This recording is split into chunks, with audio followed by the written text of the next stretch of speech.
My point of order is Order 41 and Order 51. Order 41.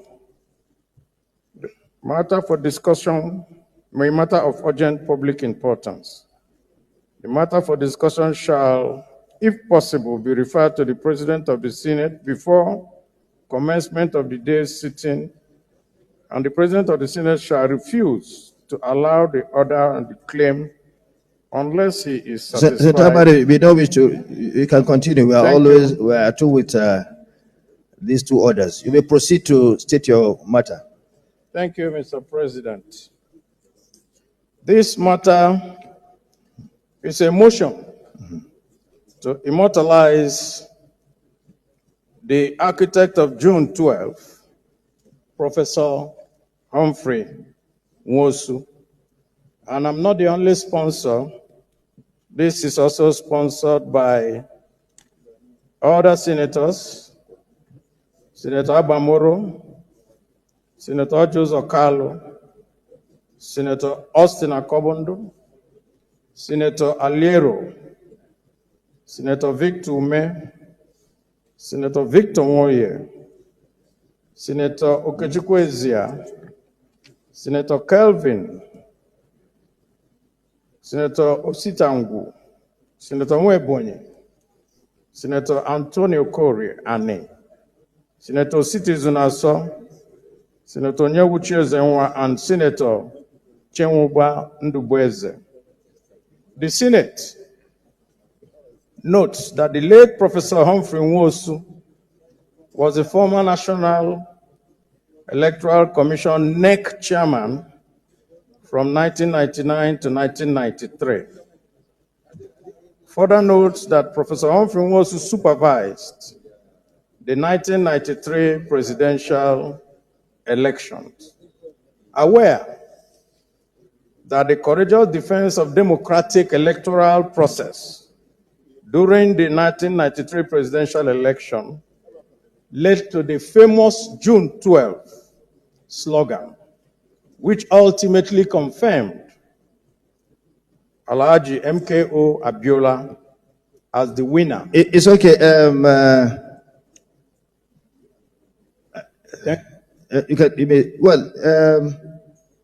Well, the leader said he has a point of order. I don't know on this. In any case, Senator Abaribe approached me this morning and told me he has this matter that he wanted to bring forward. And but he said he has point of order. Let me either. Thank you, Mr. President, and my most distinguished colleagues.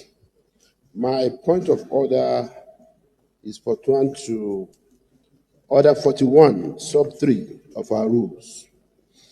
And with your permission, sir, I will read. 41.3.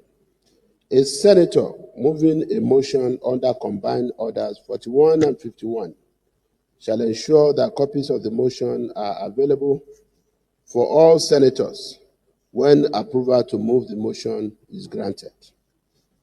This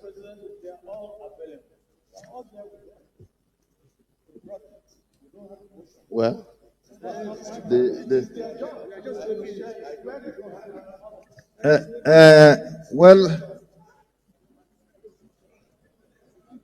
Okay.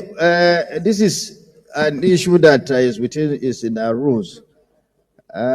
Since the copies are not available, I think we should stop until they are given. I don't want to go. Let's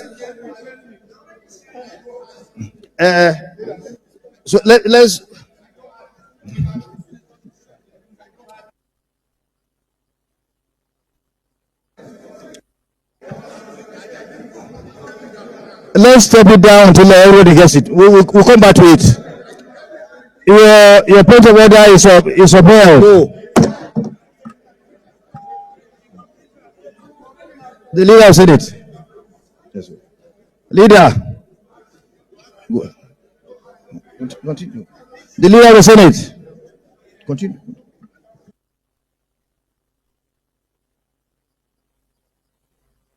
No, we are not running away from. Let's until the. The copies are ready, so I can continue.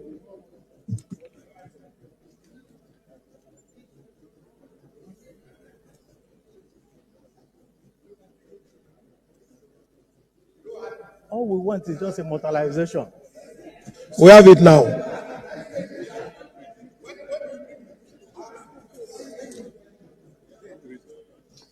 I don't see what is the reason.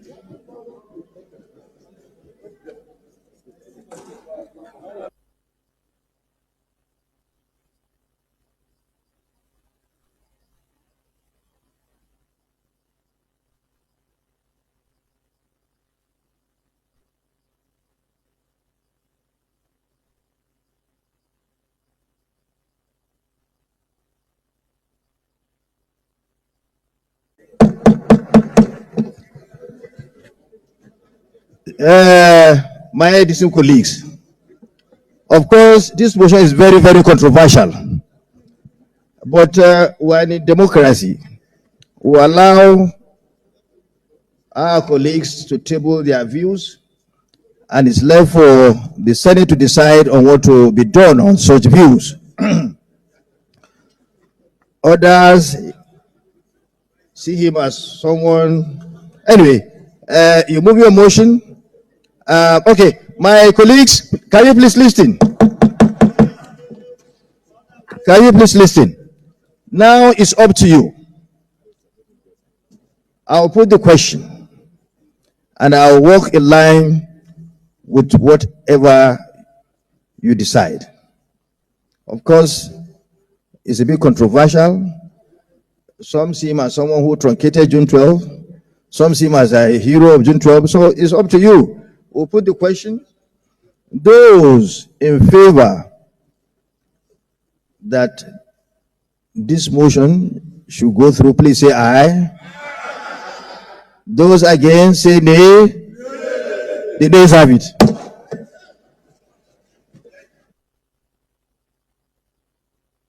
The leader of the Senate.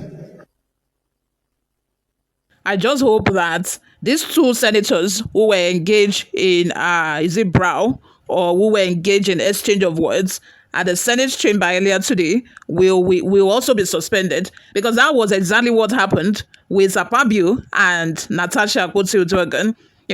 There is no difference. They should also be suspended because this could also be categorized under misconduct. Yes, they did not conduct themselves well.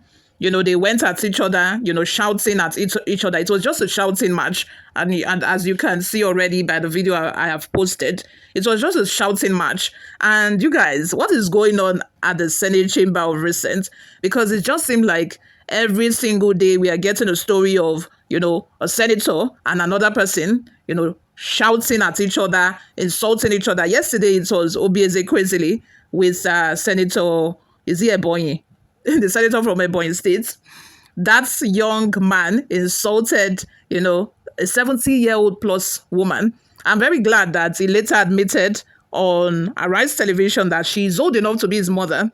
And the senator had the guts to claim that, he's a senator, that is bigger than her when it comes to, the stratification of how Nigeria is built. Oh my God, I cannot laugh. Like, you are bigger and higher than her. Like, he's high up there. He seems to think that he's above, and, because he's a senator, he forgot that if the people of his constituent did not vote for him, that is if they actually voted for him, and it's not that, he rigged the election. But anyway, if they did not vote for him, he would not be a senator. He forgot that fact, that the people of his constituents made him a senator in the first place. He did not make himself a senator. But it seemed to, I think he's very much in his head. Like, he thinks that is far beyond, every normal average citizen. The same way that Senator Alex, who assaulted the Uber driver, believe that, how can this young man, this ordinary citizen, hey God, how can this ordinary citizen be talking to me this way? I don't know, like, what's going on exactly? What's going on? Like, Senator no be God, though. Senator no be God. The fact that you are a senator today, in the next election cycle, you might not still remain a senator. Another person will be in your position. Don't forget that. You are not irreplaceable. You are not God. Well, you are not God. It just seemed to me like, these senators, because, I think this is a problem here. I've watched the video repeatedly, and I must admit, some people might say that, oh, it's not always a woman issue. It's not always a gender issue. Pardon me. Like, it's not always a gender issue. But I think that if a man has said the same thing that the former minister, Obi Ezekwesili, has said to him, he would have just said, I beg you, I respect yourself, oh, that kind of thing. He wouldn't have insulted him back, especially considering the age difference between these two. I think why he got really offended was the fact that it was coming from a woman. And during the interview, with Obi Ezekwesili on Arise Television after that incident, she said that these just, buttress the fact that, or this just buttressed what Natasha has been fighting for. And this also buttressed the fact that Nigeria politics is not conducive for a woman. And I think that she's correct. She's really right. She's really right. Like, they are trying, it's like a deliberate effort. It's just not about, the Senate only. It's everywhere. The way that the aggression, like, how dare you, especially when you're a woman and you're trying to defend yourself, like, how dare you say that? Before you say one like this, they have taken it as offense. So how dare you as a woman? How dare you? You are talking to a man like that? It's not even the fact that you are talking to a human being. How can you be rude to another human? Nah, that is not it. How can you be rude to a man? The fact that you are being rude to a man, the fact that you're talking to a man anyhow, I think that was the basis on which, the senator, got fired up and, started, throwing all of those insults. But anyway, guys, before we delve right into the details of today's news, if this is your first time here, you have not subscribed to this channel, what are you doing? Please go ahead and subscribe, like this video, also leave your opinions in the comment section below. Tension rise high in the Senate on Wednesday as sharp disagreement erupted over whether to accept a motion calling for the immortality of the late Professor Humphrey Nwosu. Nwosu, the former chairman of a defunct National Electoral Commission, NEC, oversaw the June 12, 1993 election, which was annulled by then military ruler General Ibrahim Babangida. The conflict began when Minority Leader Senator Eyinaya Abaribe Abia South, attempted to raise a point of order under Senate Standing Orders 41, 52, and later Order 42, which permits to personal explanations by senators. However, Deputy Senate President Jubril Barau, APC Kano North, who presided over the session, declined Abaribe's request. Senate leader Senator Opeyemi Bamidele, APC, Ekiti Central, argued that the order cited by Abaribe was inappropriate, stating that the Senate had already moved too far along in its agenda to consider the motion. Barau declared the motion controversial, expressing doubts about approving it before allowing Abaribe to speak. Reacting, former Senate leader Senator Yahaya Abdullahi, PDP Kebbi North, cautioned that the Senate was drifting towards dictatorship by preventing senators from expressing their views due to conflicts in Senate rules. He insisted that Abaribe be allowed to present his motion, saying, "We have been managing this Senate for a long time." Abaribe, pushing back, declared, "We are not under a dictatorship," and insisted that his point of order be heard, citing Order 1B. He argued that in cases not specifically provided for in the standing orders, the Senate has the discretion to regulate its procedure. Even if a Senate leader says it doesn't follow, the fact remains that when a senator seeks to make a personal explanation, that senator must be given the chance, Abaribe maintained. In response, Barau upheld the Senate leader's stance, rejecting Abaribe's motion. He referred to Order 42, which states that the senator must make a personal explanation by the indulgence of a Senate and with the leave of a president of a Senate, but no controversial matter may be brought forward. Barau revealed that Abaribe had initially sought approval to bring the motion under Orders 41 and 51, which was denied. He argued that Abaribe's switch to Order 42 was inappropriate. and had not been previously discussed with Senate leadership. What are your thoughts? Let's have them in the comment section below. What do you all think of this? Thank you very much for always listening, guys. I'll see you all in my next video. Bye for now.